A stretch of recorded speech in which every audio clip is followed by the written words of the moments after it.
when you think about who you want to be, it's what is the essence you want to leave people with, Mhm. and what are the muscles you have to work to be that person. I think that's the first part of we say we're these things. Or you know what? I love Donna. I would love to be able to be calm like her in meetings. So just be it. Welcome to Career Amplified. I'm your host, Karen Dixon. This is the podcast where we explore the real stories and strategies behind personal growth, resilience, and creating careers that feel meaningful. Today's episode is called I Don't Belong Here, but I'm Not Leaving. We're diving into the experiences of professionals who broke into spaces where they didn't fit the mold and stayed anyway. If you like this episode, give us a like and subscribe to our Career Amplified official channel so you never miss topics that will strengthen your knowledge and career growth. Joining me is someone who knows the journey of belonging deeply, Natalie Royer, founder of the Soroy Group. With more than 18 years of higher education experience, Natalie is a recognized authority on belonging, connection, and workplace well-being. She's certified in psychological health and safety, mentorship, and design thinking, and she's helped thousands of professionals through her workshops. Natalie, you are a close friend and someone I admire so much for the meaningful work that you're doing and the lives that you're changing every day. I personally have had the pleasure to see you in action and being an audience member to hear you talk about growth mindset. And I'm super excited and honored and thrilled that you're here today to share your knowledge and wisdom with our viewers. Welcome, Natalie. Thank you so much for having me. It's such a pleasure to be here. You as well. I admire you so much and the work that you're doing to impact others and giving people the tools to support them in the workplace is just phenomenal. So I'm so happy to be invited to talk to you today. I want to start today by just talking about the title of this episode. So, I don't belong here, but I'm not leaving. When you Yeah. hear that phrase, what comes up for you personally? So when I think about this phrase, what really comes up for me is the idea of belonging really being an innate need for all of us. But unfortunately, we're in places, we're in positions that necessarily don't align with it. So, knowing who you are and how you want to show up is fundamental when you think about belonging, but realizing that belonging is within you and around you. I love that. That's so powerful. And I think so many of us can relate to feeling like an imposter. Why do you think this sense of not belonging is so common, especially in professional spaces? I think it's because we're part of spaces that necessarily don't align with who we are.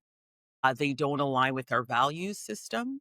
And it's really hard to know, what do I compromise versus what do I need to do in order to show up every day and in order to pay my bills every day. And when we think about intersectionality, being a woman, a Black woman, and woman of color, it it just intensifies the lack of belonging in workplaces. Like when we look at different industries, for me, I specifically look at service industry organizations, but in general, we see less and less women at the top and even more um, less women of color at the top and in leadership positions. So when we think about belonging as our own identities, and everyone's identity is going to intersect in the workplace differently. We're all unique. Nobody's story is going to be the same. And so when we think about what that means in the workplace, we have to realize that we all are unique and someone's experience is going to be totally different than your colleague's experience, even though you're in the same workplace. And I think that's really important to understand that a lot of times I was in workplaces when colleagues didn't have the same experiences as me, even though we were occupying the same spaces. So I think it's really important to understand that everyone's story is different, and we also must lend support and not discredit everyone's story. I think sometimes we don't take the time to hear people's story and find ways to support them instead of discrediting them because it's not impacting me myself. So we have to look at organizations and workplace spaces as a collective, not as an individual way of being. Those are very good points. And, it makes me think about our own experiences and what we've gone through and where we felt like we fit the mold and where we didn't. So I Mhm. would love just talking about that. I'd love for you to take us back on what was the first moments in your career where you realized I don't fit this mold here. You know what, Karen? I was thinking about, that question. And I think it's really, really important to see where it all starts. Because sometimes as we move up in corporate world or there's upward mobility, what were the seeds that were planted earlier on before all that, all those transitions? And it really comes back to one of my first jobs in retail. So we all think about our first job, and one of my first jobs was in retail, and I actually worked in a retail store, and I had gotten an interview for a job at the hospital. I was just finishing up university or whatever. I got a job at the hospital and interview at the hospital. A friend of mine, their aunt worked there. So I got an interview, I ended up getting the job, and I went to my supervisor at the time and hugged her. And I was like, "Oh my gosh, I got the job." And she hugged me back. I'd been there for 2 years. I was always on time. I always folded the clothes. I was like in ladies wear. I did all the things. And she hugged me and she's like, "It must have been because of my amazing review of you because you're fantastic, right? I gave you a phenomenal referral. So congratulations, Natalie. I wish you all the best at the hospital." Karen, I get home that day and I get a call from my friend's aunt. And she said, "Take that woman off your reference list." I'm like, "What are you talking about?" She actually gave you the worst reference HR has ever heard. Wow. Wow. And so I was maybe 20 at the time. In my 20-year-old mind, it didn't it didn't make sense. Mhm. And I thought to myself, why would she have done that? And not knowing the reasons. And really, like, thank goodness I got the job at the hospital. Mhm. But I thought to myself, if I wasn't my friend's aunt Mhm. that worked How there, would you know? gotten the call that, sorry, I didn't get it, and I would have kept her on my reference list. Mhm. And so these are the situations where I was like, that was my first tangible example of feeling, wow, what did I do? What did I say? What could I have done differently? And nothing came up for me. And I realized, even though it's a retail place, even though it was in the infancy of my career, this is how it looks. And it just looks different, but it morphs into the same kind of things as you, have more upward mobility. Mhm. Mhm. So when you think about earlier seeds, I think that was the first time I was like, wow, it's out of my control. I did all the things I was supposed to do as an employee, and still that's what was shown to me. And that's like that must have been really disheartening, um, to hear that, and such a learning experience for you, but at the same time, when you were there, so it sounded like you felt like you didn't belong even when you left, when you, I guess, told her the news that you got the job at the hospital, but, um, while you were there, did you feel like you didn't fit the mold, or did you not f or did you feel that once it was time to leave? I did not feel for a minute I didn't fit the mold. Wow. Yeah. Customers loved me. From that job, I still have friends from that retail job till today. Yeah, My dad was a teacher at the time. My dad would bring books, activities at her kids' reading level. right. to support her kid. That's how much of a sense of belonging I thought I felt. Wow. And so when you think about to be honest, it took me a while to be like, "My goodness, this is happening to me." But to be honest, I remember and this is where you were saying, "What do you do when you felt?" And I was this is my 20-year-old self, keep in mind. I went in for my next shift after hearing that, and Karen, I went in, I think I started my shift at, like, 10, and I was folding up because I do a mean fold of clothing in my rack, Love that. So do I. But and anyway. I said, "What am I doing here?" Hmm. I took my retail name tag, I took it off, I went to customer service, and I handed my PIN, and I left mid Wow. I left. My 20-year-old self was like, "What" like, I felt so much, I don't know what how I processed it at the time, but I really feel like, "What am I doing?" I don't and I remember my mom and my parents weren't mortified that I did that, and then a week later, I was back at the mall, and I literally asked, the girl at customer service, "Can I have a piece of paper?" And I wrote my resignation on a piece of paper. That was the end of my retail time that I was there, like, during high school. Yeah, absolutely. Wow, that's a masterclass mindset right there. I think when we think about like the journey that we've gone through and the learnings that we've had, and what do you know? You're 20 years old, but like it's almost like you have an innocent mind at that time. You want to believe everything that you hear. You want to trust everyone you see, but sometimes it's not there, and sometimes it makes you feel like you shouldn't be and you don't belong, right? And so I want to talk a little bit more for those who are listening right now and that feel that they're in a space where they feel like outsiders. Mm. What are the mindset shifts that they need to make in order to stay and thrive? So, there's a couple things when I think about this question, right? I think, first of all, you have to decide who you are and decide who you wanna be. What is the gap in that? So, when I think about who I think about who I am as a person, who do I want to show up as, but when you think about who you want to be, it's what is the essence you wanna leave people with, and what are the muscles you have to work to be that person. I think that's the first part of we say we're these things or you know what? I love Donna.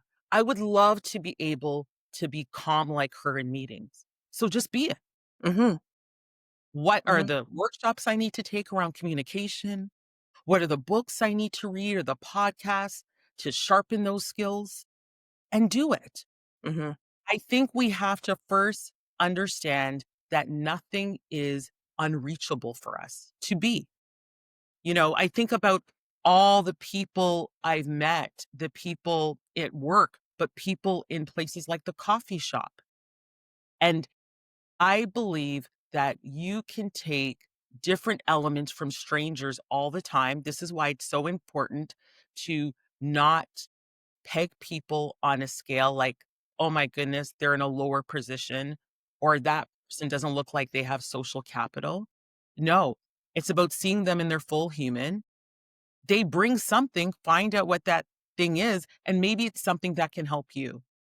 So I think closing the gap of who you are and who you wanna be, stop saying to yourself, "I can't be that person." I think the first part is shifting to realize you're capable of change. That's so practical and so powerful. I love that you highlight sort of like how to it's the mindset, right? And sort of reframing it. Um, can you give us an example of what reframing looks like in action? So you're there and you're like in that moment and you're like, I think this is not for me. I think this environment is not for me. I don't belong here. Um, what does that process look like? So Can you talk about an example of where that could happen and when it could happen or how that process would work? Yeah, I can think about one of the times I realized that in one of my workplaces. And I remember coming off a meeting and I was like, you know what? I think I'm done here, but I have to be strategic. Mhm, I have to think about what I need to do.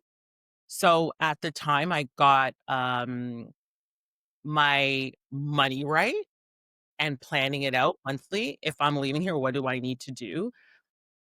And also, I thought about what are the elements that I need to work on to help me get over that hump of leaving? Because this is when I was making the transition to like go do my own thing full time.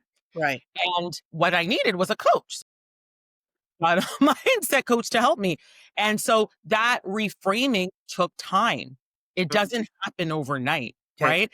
And I think too, you have to realize that you have to really be aware of where you are in yourself and what you're able to do. Like, keep in mind, there have been times where I've left jobs, because and this is my younger self, of course, and I was maybe an admin at the time, and, I remember this actually. I was in a meeting of, like, 80 people, staff, and at the time, I was at the hospital, so it's like nurses, doctors, admin, directors, I think even CEOs were in that meeting, and one of the staff, I think the phone was ringing or something, but we're all in a meet. There's someone covering. I guess they went to the bathroom, and they went to me like this, "You," like, and pointed to go answer the phone. And it seems so basic, Karen. It seems like, okay, they have no manners. They could have called you by name. They didn't call me by name. They didn't refer to me as anyone. They knew my name, like I was working there. And Karen, I went home that day and wrote my resignation letter and sent it the next week. And so, and not knowing where I was going, not knowing. And so there was always something inside of me deep that there was something about the dismissive, disregard, disrespect that really sparked something at me where at times I didn't do all the things like plan my next move or know my bill situation. I was just like, yeah, I am not worthy of this. And so even times when I was younger, I didn't have the tools, but I remember the feeling. mhm, mhm. And now, your current self, current Natalie, do you feel like um I shouldn't say current, I should say in your most recent job where you've had a corporate, job because now you're in business for self, but do you feel that's changed? Do you feel like now you have the tools? Um, and I'm thinking, "No." I'm No, thinking, I love this question because the toolkit is always open. "Yes." The toolkit never closes, Mhm, right? I have enough tools to realize that I'm always opening to learning. I have the tools to realize that it's never too late. If I said something that I think landed wrong with someone, I'm okay to go back and try to recoup. I'm I have I don't I'm not prideful as much as I was when I was younger. I'll own up and be like, "I'm sorry, what happened there?" Or, "I don't understand that." I think I'm open to realize the the the toolkit is always open, but I know that how other people treat me doesn't define me. How other people see me doesn't define me because I know who I am. right, And that I did not know till later on. yeah. So it sounds like there's a lot of growth that you've had, but you continue to grow, is what I'm hearing. Well, this is after 8 years of therapy and Yeah, all the things, right? I had a lot of help yeah, along the way. I love Um, that, I love that. and I really think reframing also, you know, who you share your energy with Mhm, is so important right? Because I think we tend to be in this comfort of staying with people that really know us and might really love us. But also, we have to realize that for our expansion, for our growth, it's really important to bridge with people that aren't in your friend circles, Right. to bridge with people that you might not meet in your neighborhood, right? I think it's one of the fundamental ways of keeping you sharp, keeping you adaptable, and keeping you in your humility. So I never know everything about anything. Mhm. Well, So you you would have fooled me, Natalie, based on no, you keep curious. I'm always curious. I'm always like, what what sparks you? Like, what are you what are you struggling with right now? I'm so interested in people. I'm so interested in the human condition because I just feel we need each other. Full Mhm. stop. That's just my fundamental belief. And so I think as I grow, I realize, it's not all about me and my feelings. It's not all about what I want to do with my life and my goals.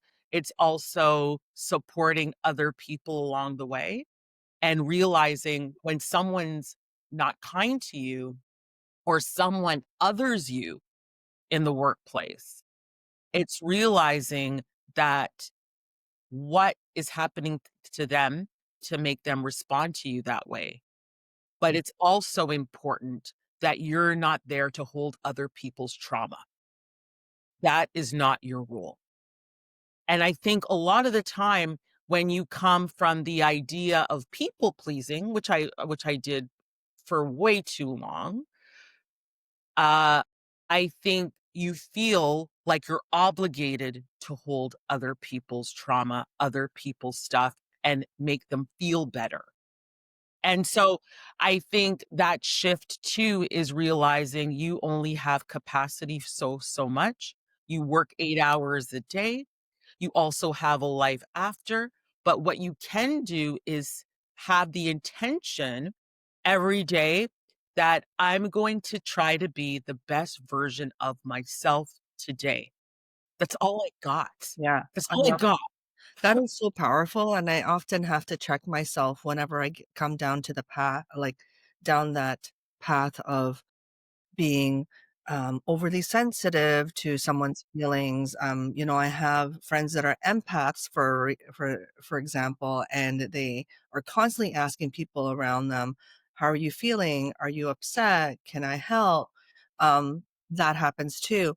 And I think people who just struggle, like, with having a very high level of emotional intelligence, it I think that they would have a harder time in doing that and saying, "You know what? How am I putting my best foot forward and what can I control? And, you know, this is not my trauma to deal with. And so when do I go?"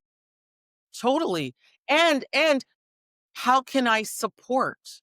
Yes. So, I think a lot of the time I try to, unless asked specific, I try not to even give advice. Mhm. I try to pose questions to make the other person think about what they want to do because who am I to give advice? I don't know your journey. Yeah. I don't know what, is out there for you, nor can I, see it. Mhm. Only you can see it for yourself. And I think, sometimes, we want all these advisors, people are like, oh, can you mentor me? Can you mentor me? And sometimes, when everyone's so busy, they might not have capacity to mentor. But what you can do is really think about when I'm in conversation with this person, what am I taking away from this person? Even if they may not have the chance to mentor me, right? What are elements of them like finding out? I love to ask people, like, what are your top three favorite books? Someone that I really look up to, I'd be like, what are your top three favorite books? There's always someone at work. I've been lucky at times to have one or two mentors at work that really supported. I Sometimes you just need one person to be like, "I'm here to support. These are the resources that really helped me." And then you have to work that muscle. I think sometimes we depend, especially in workplaces, for other people to work their muscle and get mad when they don't meet our expectations. Mhm, mhm. Wow. And um, that is, uh, a goal that will leave you in full disappointment every time. And I think sometimes, there's this idea of, you know, Rode Perry talks about belonging at work. I really love that work around belonging at work and, you know, the emotional outcomes it has, and it's an indicator of success and all these elements. But I sometimes think about, you know, that idea of the causes of like depression and anxiety. Johan Hari talks about this, right? Around, one of the, causes of disconnection is being disconnected from meaningful work. So even though I was in retail, I tried to find the meaning out of that work. I made sure I greeted everyone with a smile. How was your day, right? If they needed help, I'd put a fit together from ladies where I'd be like, well, have you thought about this top? Have you thought about this jeans, right? What people don't know, I worked in early childhood education, right? So I worked in retail, I worked in healthcare, I worked in early child with the little ones, I worked in higher 15 years with adults. Like, so base why I, really focus on service industry organizations because I worked in service all my life, but really realizing every job there is a silver lining where you can show up as your best. And I think sometimes we focus on where we want to be versus on being the best in where we are. Yeah. I love that. And you and I have had conversations when I was transitioning from corporate and going into back into consulting. You asked me, you talked about my zone of genius. Do you remember? And so when you mentioned that to me, I was like, that sounds really powerful. Tell me more. And I looked it up and realized it's those things, right? Where you don't necessarily have to focus on, being that certain thing, but being the best that you can be right now and what gives you that energy, what gives you that happiness. It was what gave you happiness in that retail job was meeting people, greeting customers, doing a kick-ass fold in those sweaters like you mentioned, right? And I think like that's what we have to look for in everything that we do. And that's how what we have to look for in terms of how we get along with people at work and how we want to belong, right? Is just finding your best self at that moment, knowing that not everything is perfect. But I want to pivot into the work that you're doing, Natalie, because you've worked with thousands of professionals. Mm. Um, what happens to people and to organizations when employees constantly feel like they don't belong? I think it's really important though to think about, like, I've been on hiring committees and it's really interesting, right? There'd be 2 or 3 really great candidates and we're all discussing, who, and then they'll be like, "But Natalie, could you really see yourself having coffee with them? Like, could you really see yourself having a coffee with them?" Even though they excelled in the interview, the question sometimes behind the scenes is, "But could you see yourself having coffee?" Right? Mm, And there's an element of every workplace has a culture. And within that culture, a lot of, hiring HR, directors, they're looking for people to fit that culture. And, there's so much nuances around the word fit, right? But sometimes, you could have all the elements, and this is why you shouldn't be discouraged if you don't get a job, or because I like to say, your rejection is for your protection. So even if it's a no, even if you hear 20 no's, a lot of the time it probably wasn't even something that would align mhm, with who you are. But I think it's really important to realize that all workplace cultures are different. And I've also worked with a lot of senior leadership teams that are trying really hard for their teams to have a sense of belonging. They want their teams to feel connected. We know, you know, employees feel 3 times, better when they feel a sense of belonging, right?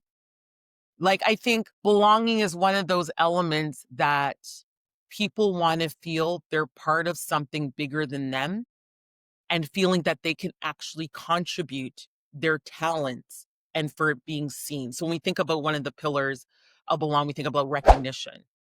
How we recognizing people, right? So as you think about that question for people, I would say, how are you recognizing yourself? Because sometimes we think we have to wait to our manager to give us praise or whatever. In that meeting said, you can say, this is what I worked on. And I think I did a really good job on it because Mhm. this is how I helped lead my team. And this is what we did together. Right. So thinking about how do you recognize yourself and how are you recognizing your team? Because sometimes we need to not focus on I, we need to focus on we. Yeah. And I feel like that motivates people even more, right? It creates more innovation, creates more creativity. It gets people not feeling sick when they're coming out of bed, makes people Totally. motivated to connect more because they're Totally. accepted and they're accepting themselves, right? So, Totally. so And what we about, look at the burnout rates, right? Karen, like a lot of the industries I serve, the burnout rates are really high. They're 70% and plus. And so when we think about what are the problems we're trying to solve, is like we're trying to solve staff retention. okay, How can we make sure staff stays? We're trying to solve employee engagement. How are they engaging with our clients, but how are they engaging within the workforce itself? We're thinking about burnout. Do we have support for them as far as mental health and well-being? Like we have a standard, Canadian standard around psychological health and safety in the workplace. Are we mhm, familiar with that standard? yeah, Right? Are we embedding it in our policies for workplaces to make sure it's a benchmark of how we want our employees to see that they belong and their well-being is important? So I think these are the elements that leadership can do, but the fact when you come in every day, a lot of people are asked to go back in the office. And, you just have to be like, this is where I am now. And no one needs to know my problems.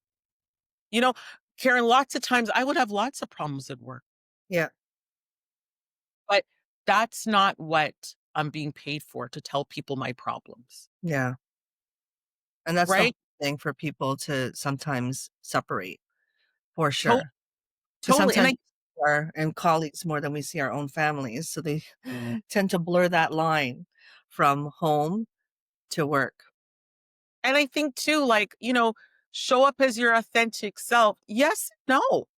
Like when I think about what makes you feel healthy, that's what you should do. What makes you feel safe? And sometimes, feeling safe means you don't feel safe sharing those intimate, things you did on the weekend with your family and friends. And Yeah, that's okay.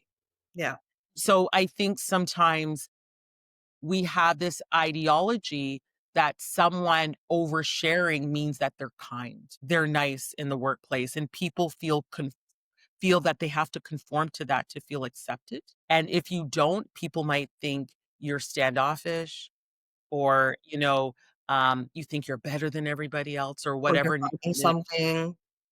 Yes. Yeah, Right? Or what other narrative comes back to that, right? We think about introverts in the workplace and how sometimes they feel othered. And so these are the kind of elements that are pervasive in workplaces, but we have to come back to belonging is within us and around us. So how are we going to show up? yeah, very, very true. And the opposite, so, like, when people feel like there's a sense of belonging and you've done some great work, Natalie, with organizations, have you seen that shift?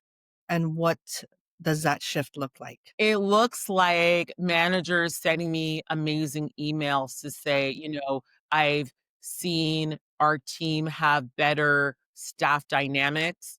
I've gotten emails from CEOs saying our attrition rates are different because of your sessions. People felt safe enough to have a space to discuss lingering ideas and feeling like someone's hearing them and having the tools. I think the really fundamental piece is having the tools.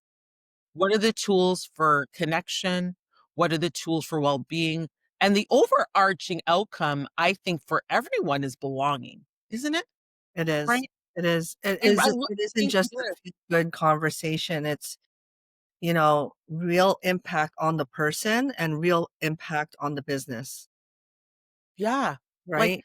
I think about, when I used to teach higher education and the decline of the feeling of belonging students felt, and this is like, we're talking age 19 to 26, that kind of grouping, and it's glaring, and Mhm. it's something we all should be paying attention to as we start to pass the torch to the younger generations in the workplace, and as we are trying to retain them, right? And so, I think we have to heighten our awareness of how serious this is if we don't get a real grasp on it. Right. That's great. I wanna get practical now. Yes, So, for please. someone listening who is struggling with belonging in their current workplace, what are Mhm. 3 things they can do today? One thing they can do is spark joy. That's the first thing. I'm making notes, okay? Yeah, spark joy. I know this sounds I don't want this to sound woo-ish. I want this to be real and tangible because 'cause I've done everything I'm saying I've done myself. What sparks joy for me every day? So, for me, my walk. My morning walk is non-negotiable. It clears my head, it gives me steps, it gives me fresh air. Maybe yours is your coffee. Maybe yours is, checking in with, a friend. What sparks joy? You have to do it daily. You have to do it daily, right? Number 2, what do you want to be and where do you want to go? Because what we have to realize when we don't have goals, we can feel kind of deflated. And it allows us to really get connected to meaningful work and really find elements of our life that aligns with our values, right? I think when we don't know what we're headed to or what we're reaching to, then we can kind of feel unfulfilled. And that might be different for everyone. For some people, it might be putting up a vision board. For some people, it might be journaling and writing. For some people, it might be saying it out loud all the time.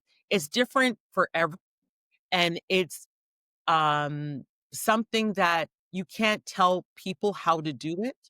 You just have to figure out what to do for yourself. I don't think it's a overarching um, tool to say, "This is what you should do. You should write down your goals." No, you have to find out what works for you, right? And the last part of that is be it. What's preventing you to be it?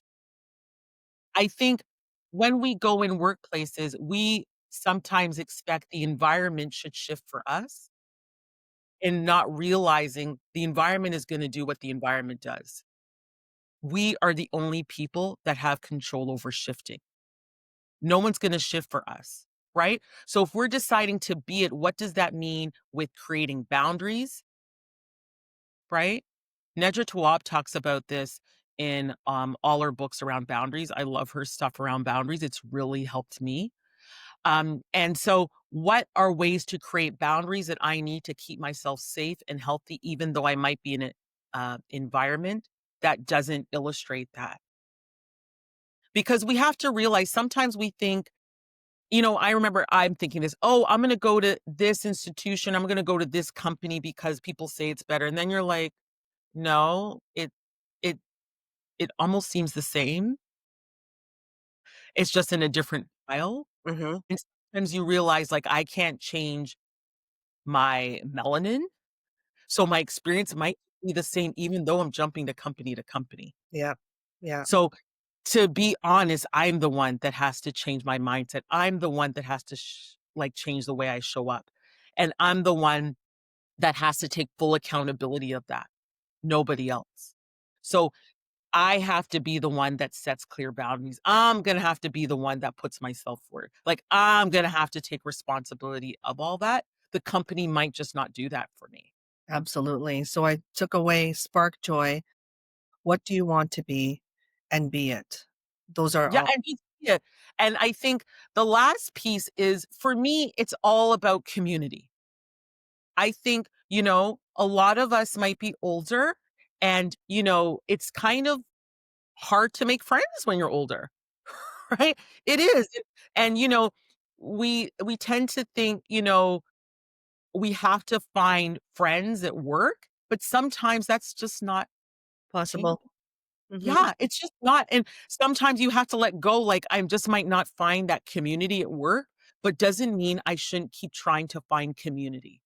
I think community is a fundamental part of feeling a sense of belonging, is figuring out where can I find like-minded people, what can I do to really elevate, what I wanna do and how I wanna show up in the world, and where do I need to go to do that? So, maybe it's Luma to go to an event, maybe it's Eventbrite, right? And this is the thing, it's really taking the time to stretch ourselves in ways that we've never stretched ourselves if we want the type of outcomes we want. Right? We think about, "Oh, some people are just lucky they have that." No, we can learn that, and we have to hold the belief that we can do it. And if we don't hold that belief, we're always going to look at what's not happening for us, and we're always gonna think about what's happening to us. Yeah. And we'll be disappointed and disengaged and disheartened. That's Yeah. that's that's the thing, right? It's all about that mindset. And I think all of those are so good. All of those I think are actionable, which I know our listeners will love. So let's just pivot into personal Oh, one more thing I wanna say too is get help. And I think sometimes I think help is we have to redefine what help means. Because I know for experience, I'm horrible at asking for help. I'm actually really bad at it. I'm great at offering, but I'm horrible at asking for it. It's a muscle that I continuously have to work. It's not something that comes like this. And I think asking for help is a vulnerability that allows an opening to real connection and real human connection. And I think we don't realize by us showing vulnerability of asking for help that people really want help, right? And, we just don't give them the opportunity to. And we like to create a narrative about how people aren't supporting us and no one's helpful and no one's on my side and no one's cheering for me. And that narrative isn't really true. You just never asked. Yeah. Yeah. I could see that happening with you, Natalie. um, because not because you don't want to, it's just I think you're just such a caring and supportive person that you're busy helping others and then don't stop sometimes to help yourself. But I'm glad that you've made that a focus now and you're trying to I'm retrain your trying, like, brain. hard. It's still hard, but I feel like I'm trying, like, I'm always trying to it's such a bad trait that I tend to always feel like, "Oh," I don't know, I think it's been socialized to me that it's a sign of weakness from young, that I can just figure it out, and like, sometimes you need help. Yeah. Yeah. No, I love that you interjected with that last important point. So I've got spark joy. What do you want to be? Be it community and get help. And I think those are all actionable items for sure. And so as we pivot into like sort of personal reflection, if you were to go back to the younger Natalie, the one sitting at the table thinking, I don't belong here. What would you say to her now?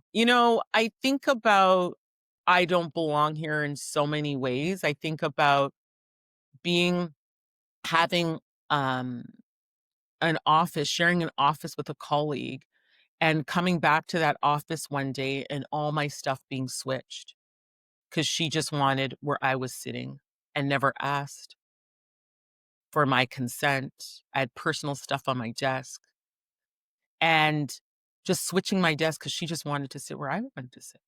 And the power in that and the privilege in that. Yep. And me not doing anything about it. Like, I think about that, Natalie, I'm like, "Wow."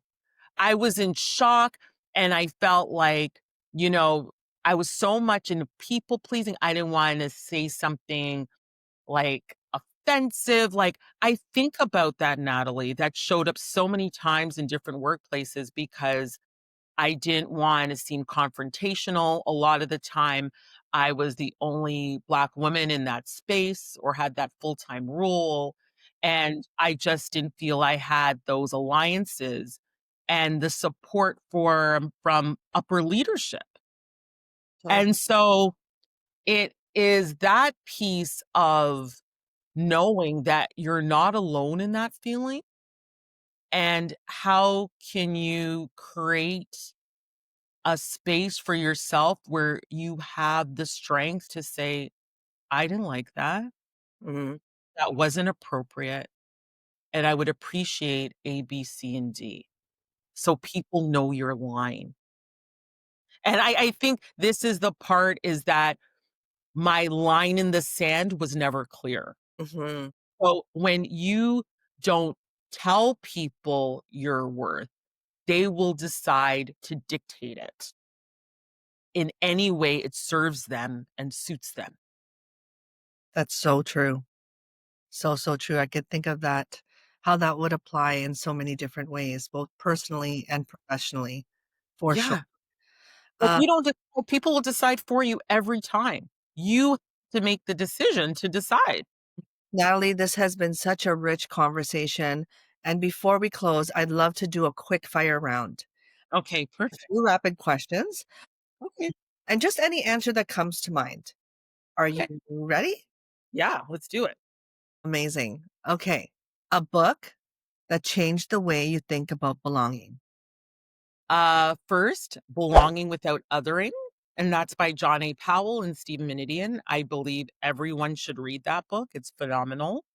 Number 2, I really like this for heightening our awareness because, like I said, belonging is within us and it's around us, right? So it's really getting aligned with how we want to show up as a human. And I really love The Power of Awareness by Neville Goddard. I go to that book quite often. Um, yeah, I think those are my top 2s, Love it. and I love, um, Isabel Wilkerson. I love Cast, because just thinking about ourselves and us as a collective. So, I think those will definitely get you started, and you notice none of them have to do with belonging in the workplace, like, Rode Perry writes a lot on that. I think it's really important for me just to think about what are books that can heighten what's within us and what's around us. That's great. Okay. A quote you return to when you doubt yourself. Brianna West, "The greatest act of self-love is no longer accepting a life you're not happy with." Oh, Always. give me chills. That's so powerful. A Love piece that quote. that's great. I you know what? I'm writing all this down because I want to, reference it in our notes for this episode. And a piece of advice you wish more professionals would hear. We are all we are all deserving of human dignity. It's not something we have to earn. We are all deserving of human dignity, right down to the janitor to the CEO. I love that. Stop acting like people have to earn human dignity. We're all deserving. Very good. Very good. One word that describes how you feel about where you are right now? Gratitude. Where I am right now is being grateful for this present time with you that I've spent with you for the last bit today. Just trying to be grateful for every experience in real time. That's like the best way I can say is gratitude is just being grateful for everything. And so I think sometimes we take that for granted, but when you start saying like, "Oh, like this water, feels like sugar. It's so good. It's so sweet." Like, I love this water. Like, I know it sounds extra, but I really think that has shifted the way I perceive everything. So for me, it's definitely gratitude. Beautiful. Natalie, thank you again for sharing your story and your wisdom. And for anyone that wants to connect with you or learn more about your work, where should they go? So about me, you can go to natalieroyer.com and you can hear all the fun stuff I'm doing. And Soroy Group, we're just helping service industry leaders and teams creates just really connection and well-being and just trying to show up in the world at the best way we know how. And really the reality is just getting more tools in your toolbox so you can Excellent. show up as the best version of yourself. I think that's really what it's all about for me, and I think that just aligns with my work and really my mission in this human experience, for sure. And this is so consistent with what they can find you on LinkedIn too, because on your Monday motivation post, you talked about sort of investing in yourself and self care. And Mm, that is so consistent with all that we've talked about here. And I want to thank you for sharing that. Thank you for your time today. I'm going to link all of this in our show notes. And to our listeners, if today's conversation resonated with you, please share it with someone who needs to hear it. And remember, you belong, not because you fit the mold, but because you bring something no one else does. So again, if you like this episode, like, subscribe to our channel so you don't miss a career tip. And I'm Karen Dixon, and this is Career Amplified. Until next time, keep amplifying your career and your voice. Is there anything else that you'd like to share, Natalie, before we say goodbye to our audience? yes, I just wanna leave everyone with this great Maya Angelou quote that I go back to often. "You only are free when you realize you belong no place, you belong every place, no place at all. The price is high, but the reward is great." Beautiful. Thank you for sharing that.